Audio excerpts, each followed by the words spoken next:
Sa ngalan ng Ama, ng Anak at ng Espiritu Santo. Amen. Sumainyo ang Panginoon. At sumaiyo rin. Mga kapatid, sama-sama tayo magpasalamat sa Diyos sa biyaya ng parokya, sa biyaya na pinagkaloob sa atin upang ang simbahang ito ay matalaga at din ang ika-76 itong pag-iral ng ating parokya. Sa pasimula po ng ating pagdiriwang ng banal na misa upang tayo maging marapat makibahagi, aminin natin ang ating mga kasalanan. Inaamin ko sa makapangyarihang Diyos at sa inyo mga kapatid, na lubha akong nagkasala sa isip, sa salita at sa gawa at sa aking pagkukulang. Kaya sinasamo ko sa mahal na Birheng Maria, sa lahat ng mga anghel at mga banal, at sa inyo mga kapatid na ako'y panalangin sa Panginoong ating Diyos. Kawan tayo na makapangyarihang Diyos, patawarin tayo sa ating mga kasalanan at patnubayan tayo hanggang sa buhay na walang hanggan. Amen. Amen. Panginoon, kaawaan mo kami. Panginoon, kaawaan mo kami. Kristo, kaawaan mo kami. Kristo, kaawaan mo kami. Panginoon, kaawaan mo kami. Panginoon, kaawaan mo kami. Manalangin tayo. Ama naming makapangyarihan, dumutulog kami sa iyong pagmamahal upang kaming nagsisipagbagong buhay at gumagawa ng kabutihan ay mamalaging wagas sa pagsunod sa iyong mga utos at ang pagkabuhay ng aming manunubos ay may pagdiwang naming mataos sa pamamagitan niya kasama ng Espiritu Santo magpa sa walang hanggan. Amen. Amen.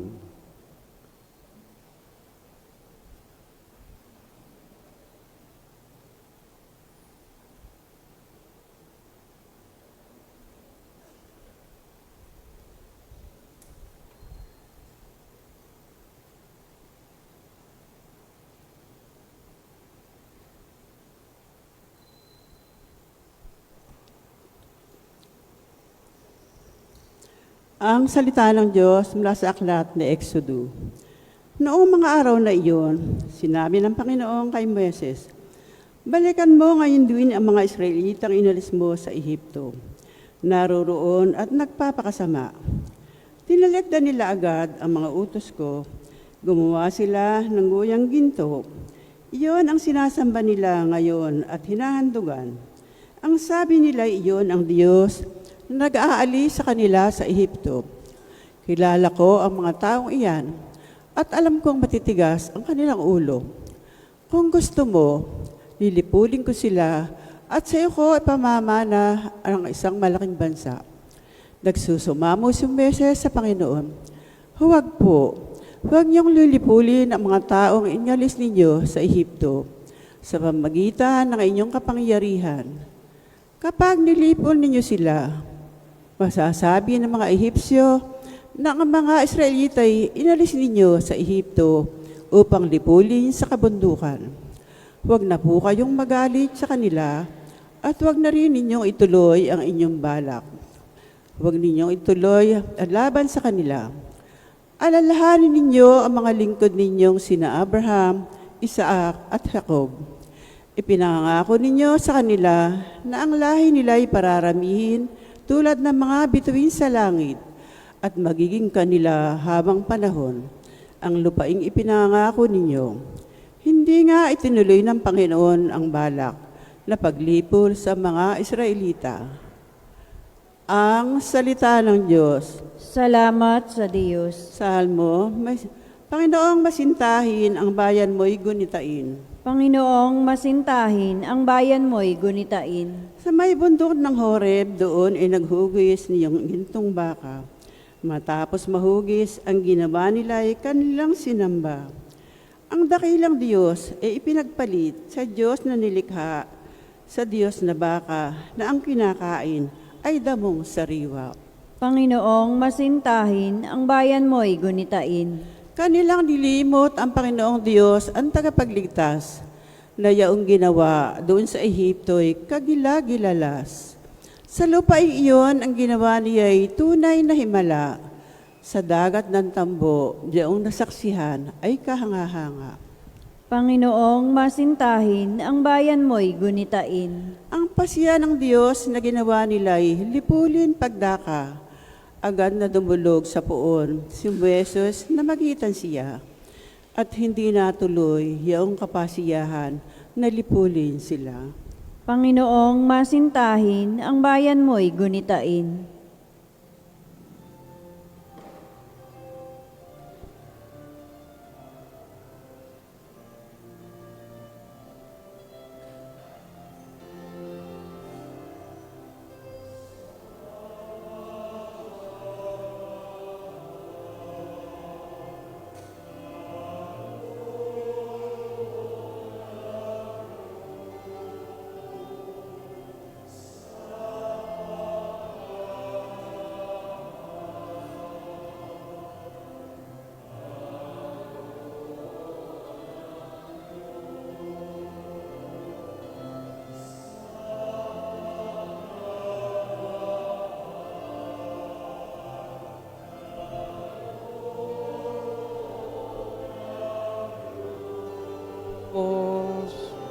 Sa pagmamahal,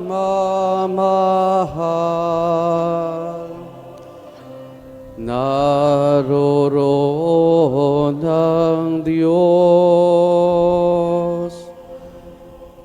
Sumainyo ang Panginoon. At sumaiyo rin. Ang mabuting balita ng Panginoon ayon kay San Juan. Papuri sa iyo, Panginoon.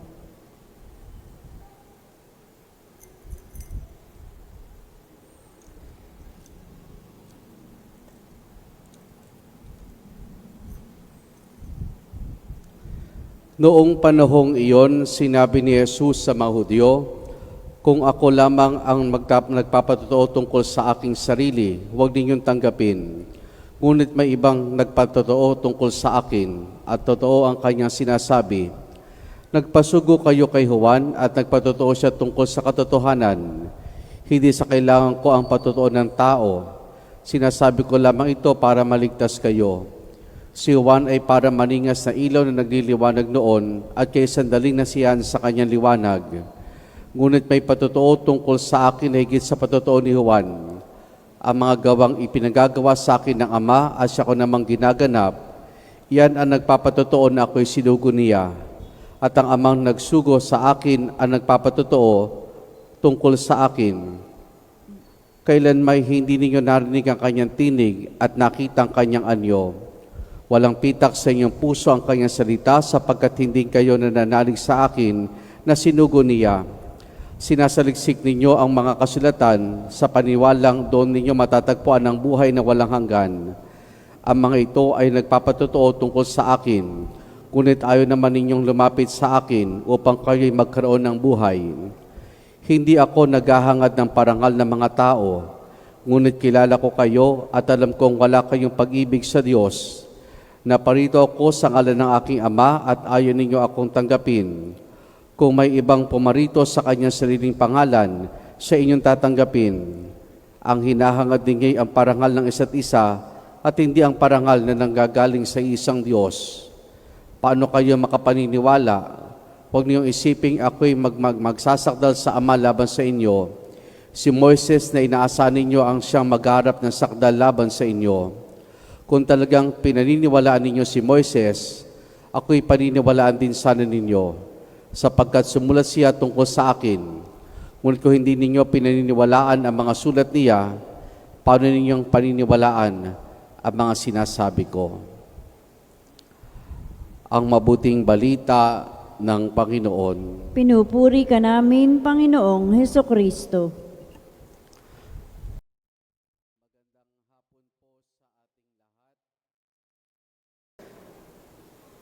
Malamang po ay ang ilan sa atin, kundi man po lahat, ay pamilyar doon sa kwento ng King Arthur and the Knights of the Round Table. King Arthur and the Knights at the Round Table.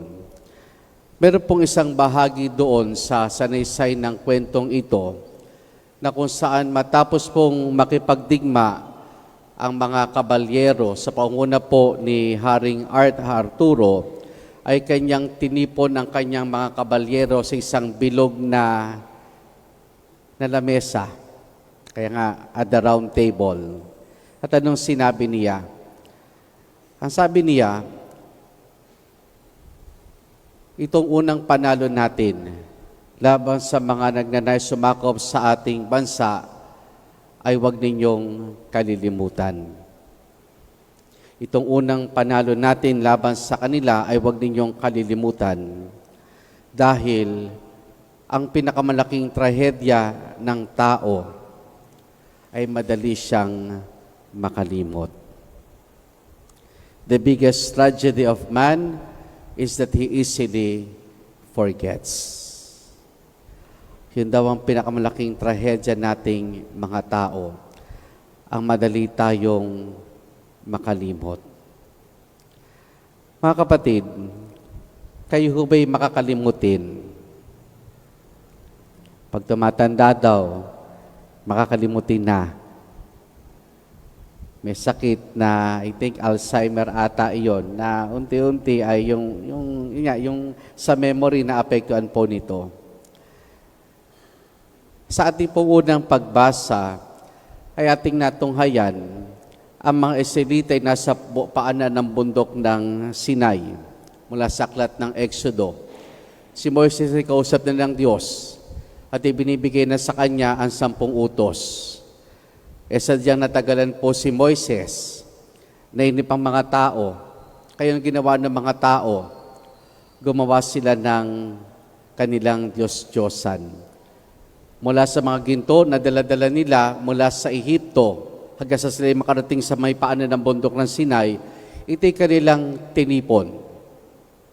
Kinuha, tinunaw, at pinakausapan si Josue na gumawa ng natawag nating golden calf, isang ginintuang Diyos-Diyosan.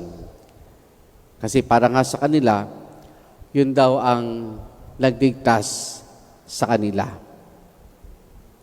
Kaya hindi nakapagtataka ang Diyos nagalit kagad sa kanila. Pero pinakausapan ni Moises ang Diyos na huwag. Kasi nga, kung itutuloy ng Diyos ang kanyang galit, ano ang mangyayari?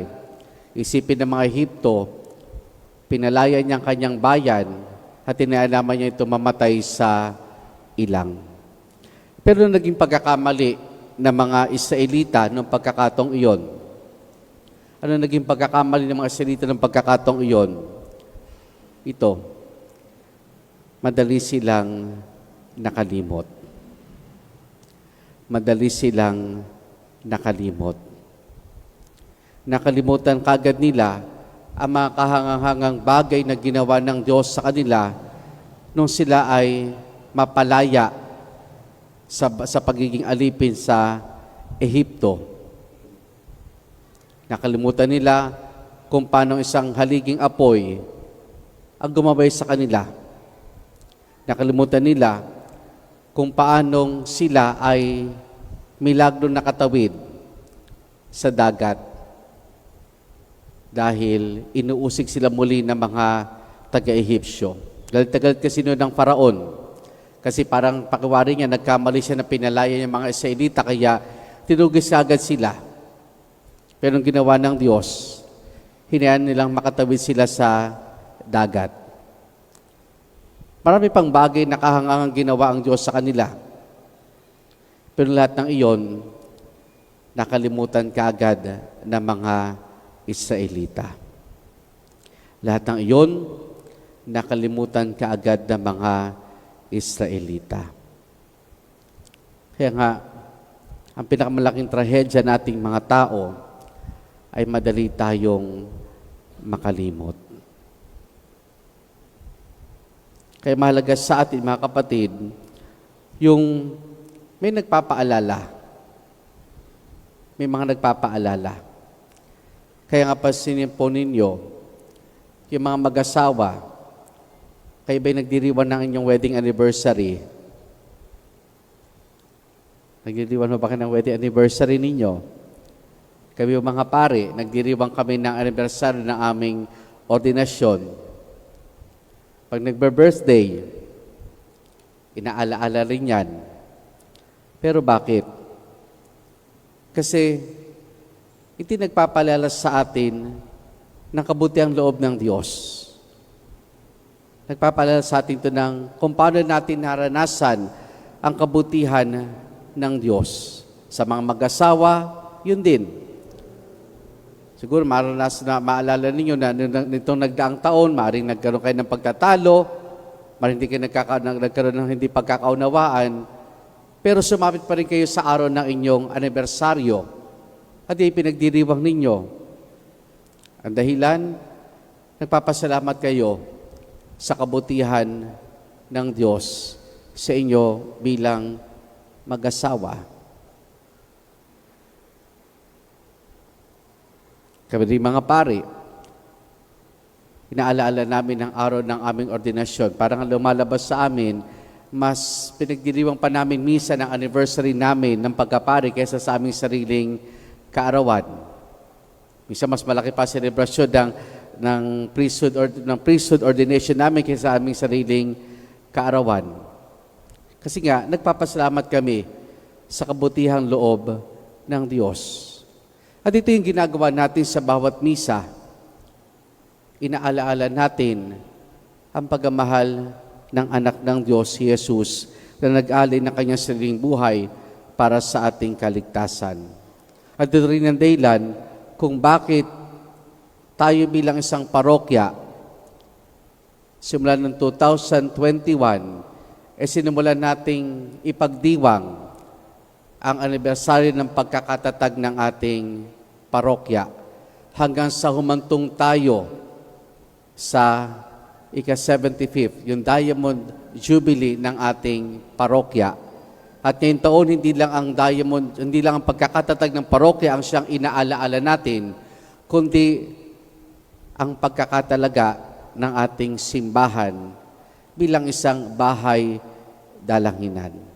At kung bakit natin ito ginagawa, ay dahil inaalaala natin parati ang kabutihang loob ng Diyos. Nagpapasalamat tayo bilang isang parokya.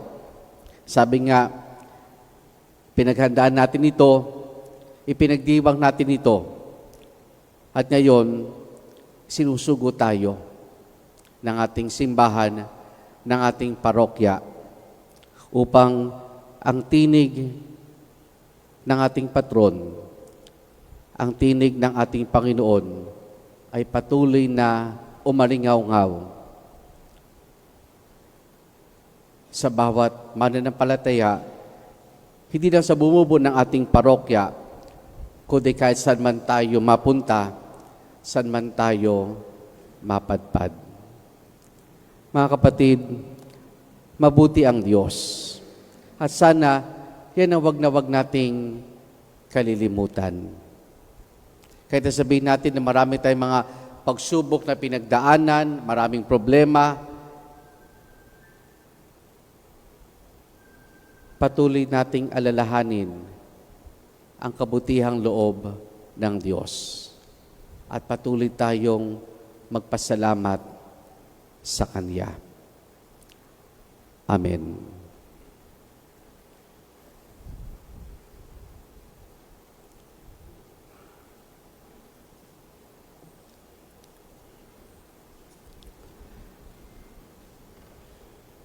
Madalas sa lumilis tayo sa daan ng Panginoon, humingi tayo sa Kanya ng lakas upang makapamuhay tayo ng may pananampalataya.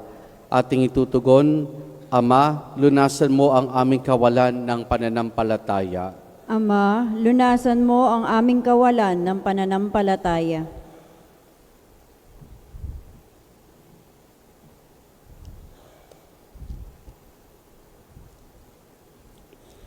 Ang mga Kristiyano sa lahat ng dako naway manalangin ng higit na mataimtim sa panahong ito ng Kwaresma, Manalangin tayo sa Panginoon. Ama, lunasan mo ang aming kawalan ng pananampalataya.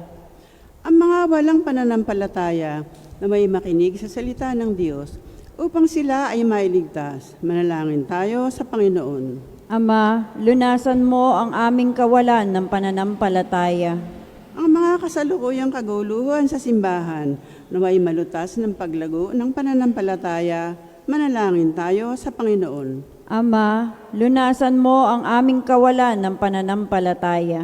Ang mga mahihirap, may sakit at mga may kapansanan, naway madama ang presensya ng Diyos sa kanilang buhay sa pagtataguyod ng kanilang mga pamilya at kaibigan.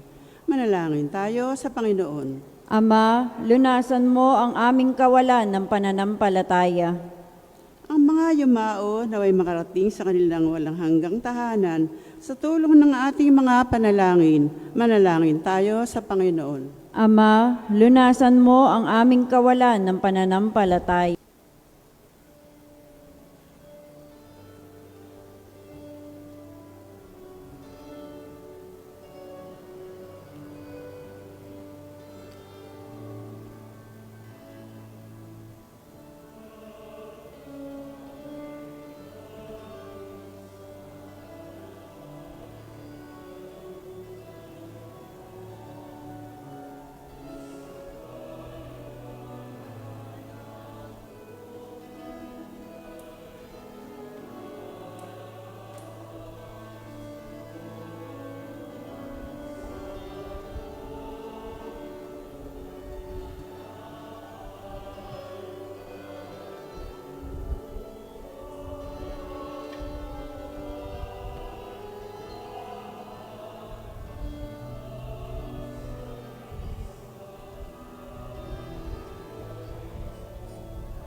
Manalangin kayo mga kapatid upang ang paghahain natin ay kalugdan ng Diyos amang makapangyarihan. Tanggapin nawa ng Panginoon itong paghahain sa iyong mga kamay, sa kapurihan niya at karangalan sa ating kapakinabangan at sa buong sambayanan niyang banal. Ama naming lumikha, sa aming paghahain ng mga alay na ito, kami naway dalisain sa aming kahinaan at patibayin nawa sa iyong kakayanan sa pamamagitan ni Jesus kasama ng Espiritu Santo magpasawalang hanggan. Amen. Sumainyo ang Panginoon. At sumaiyo rin. Taas sa Diyos sa inyong puso at diwa. Itinaas na namin sa Panginoon. Pasalamatan natin ang Panginoong ating Diyos. Marapat na siya ay pasalamatan. Ama naming makapangyarihan, tunay nga marapat na ikaw ay aming pasalamatan sa pamamagitan ni Jesus na aming Panginoon.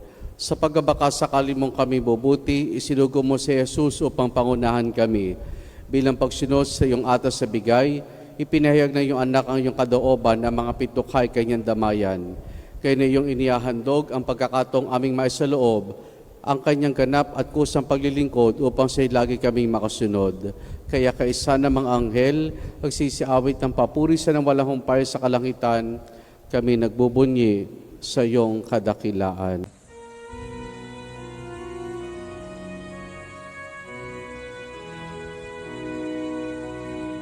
Santo, Santo, Santo, Panginoong Diyos ng mga hukbo, napupuno ang langit at lupa ng kadakilan mo. Hosana, Hosana sa kaitaasan,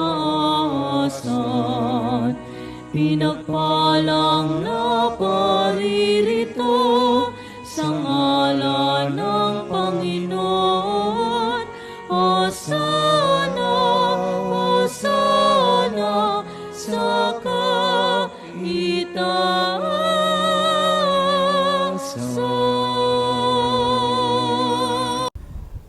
Ama naming banal, ikaw ang bukal ng tanang kabanalan.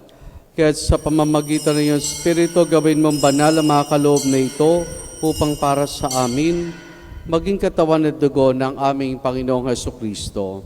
Bago niya pinagtiis ang kusang loob na maging handog, hinawakan niya ang tinapay, pinasalamatan kanya, pinaghati-hati na yon.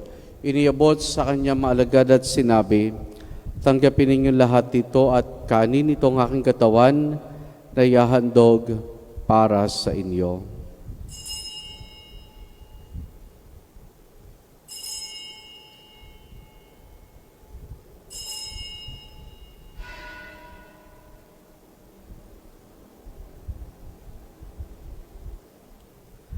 Kaya hindi naman nang matapos ang hapunan, hilawakan niya ang kalis.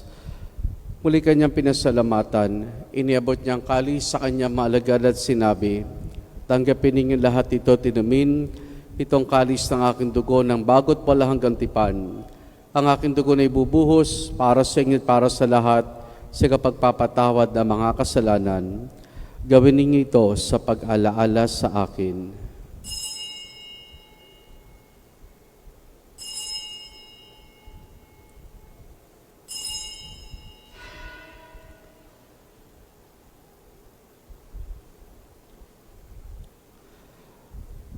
Ang misteryo ng ating pananampalataya. Si Kristo'y namatay, si Kristo'y nabuhay, si Kristo ay babalik sa wakas ng panahon. Ama, ginagawa namin ngayon ang pag-alaala sa pagkamatay at muling pagkabuhay ni iyong anak, kaya tiniyalay namin sa iyong tinapay na nagbibigay buhay at ang kalis sa kakaloob ng kaligtasan. Kami nagpapasalamat dahil kami minarapat at tumayo sa harap mo para maglingkod sa iyo. Isinasamo namin kaming magsasalo-salo sa katawan at dugo ni Kristo ay mabuklod sa pagkakaisa sa pamamagitan ng Espiritu Santo. Ama, lingapin mo simbahan laganap sa buong daigdig, puspusin mo kami sa pag-ibig kay San Francisco naming Papa at Dennis sa aming obispo at ng Tanang Kaparian. Alalahanin mo rin mga kapatid naming nahimlay na may pag-asang sila'y muling mabubuhay, gayon din na lahat ng mga pumanaw at mga kaluluwa sa purgatorio. Kaawan mo sa at patuloyin sa iyong kaliwanagan. Kaawaan mo at pagindapati kaming lahat na makasalo sa iyong buhay na walang wakas. Kaisa ng mahal na Birheng Maria na Ina ng Diyos, ang kanyang kabiyak ng puso si San Jose, kaisa ng mga apostol ni San Juan Bautista at ang lahat ng mga banal na namoy dito sa daigdig ng kalugod-lugod sa iyo. May pagdiwang nawa namin ang pagpupuri sa kararangal mo sa pamamagitan ng iyong anak na aming Panginoong Heso Kristo. Sa pamamagitan ni Kristo, kasama niya at sa Kanya, ang lahat ng parangal papuri sa iyo, Diyos amang makapangyarihan, kasama ng Espiritu Santo, magpasa walang hanggan. Amen. Amen. Sa tagubili man nakagagaling na utos, sa turo ni Jesus na Panginoon natin at Diyos, ipahayag po natin ng lakas loob. Ama namin, sumasalangit ka, sambahin ang ngalan mo, mapasa amin ang kaharian mo, sundin ang loob mo dito sa lupa para nang sa langit. Bigyan mo kami ngayon ng aming kakanin sa araw-araw. At patawarin mo kami sa aming mga sala para ng pagpapatawad namin sa nagkakasala sa amin. At huwag mo kaming ipahintulot sa tukso at iadya mo kami sa lahat ng masama. Hinihiling namin kay Medias sa lahat ng masama, pagkalooban ng kapayapaan araw-araw, iligtas sa kasalanan, ilayos lahat ng kapahamakan. Samantalang aming masayang pinananabikan ng dakilang araw ng pagkapahayag ng tagapagligtas naming si Jesu Kristo. Sapagkat sa iyo ang kaharian, ang kapangyarihan at ang kapurihan magpakailanman. Amen. Panginoong Jesu Kristo, sinabi mo sa iyong mga apostol, kapayapaan ang iniwang ko sa inyong aking kapayapaan ay binibigay ko sa inyo. Tunghayan mong aming pananampalataya at huwag ang aming mga pagkakasala. Pagkalooban mo kami ng kapayapaan at pagkakaisa ayon sa iyong kalooban, kasama ng Espiritu Santo magpasa walang hanggan. Ang kapayapaan ng Panginoon ay lagi nawang sumainyo. At sumaiyo rin. Mga kapatid, maghangad at magbahagi tayo ng kapayapaan ni Jesus sa isa't isa. Peace be with you. po.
Narito si Jesus, ang kordero ng Diyos.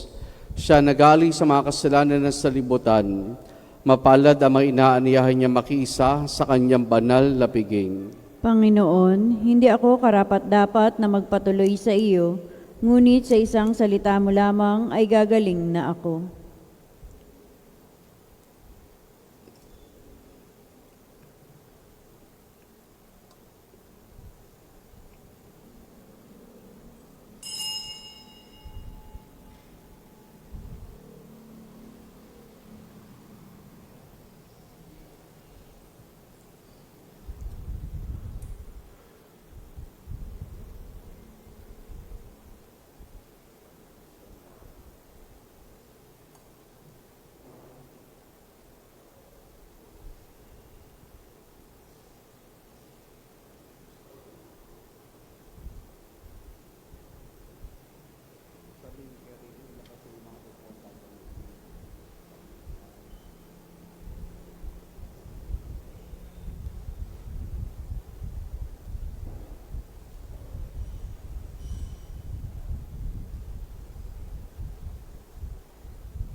Manalangin tayo.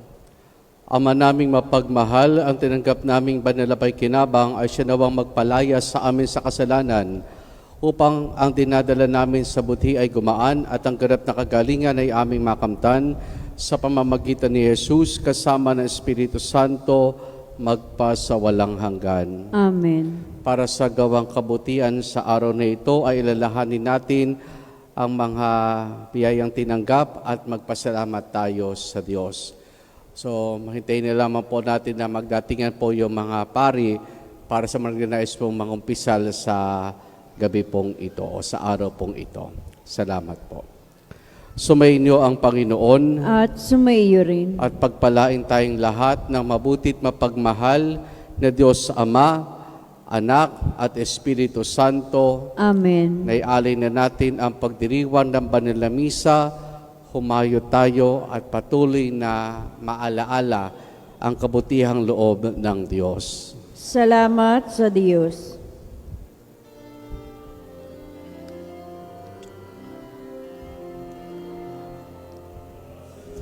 Ang may kapwa ang sarili,